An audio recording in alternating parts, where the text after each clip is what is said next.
tugenda mu international break week eno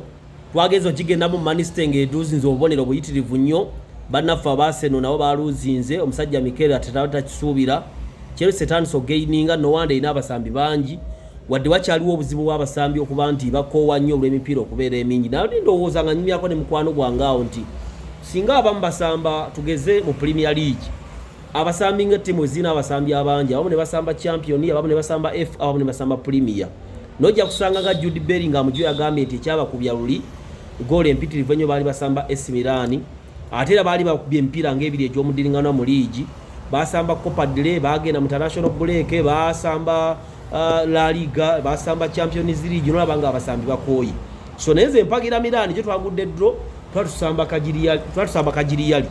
twagwa draw twalaba omusajja ono ogwanga lya Portugal gwe bayita Rafari yao wingo akyasinza okusanyuka ng'abakubye opiira awo ne Shanoglu yagenda eri mu Inter Milan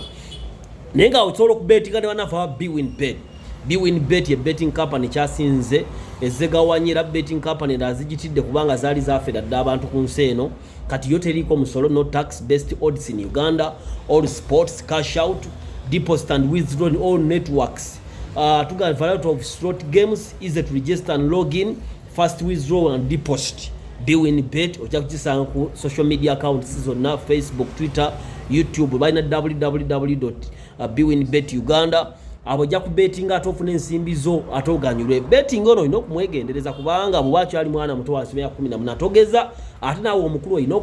bettinga nga wegendeza kubanga kyandifuuka ate addiction eyinza okubeera embi nenga mu mbeera eyo ngeno omusajja omukube leero empira nga bagigenda okutambula empira gya Afrika empira gyembala waliwo balasi waliwo obubwa mu nsi yonna ne ligi ye Panama yonna Bwin Bet bagirina Bwin Bet ndako olwaleero ojja kulaba nga ffe tukyasinze odds ensava mu nsi eno nabulamu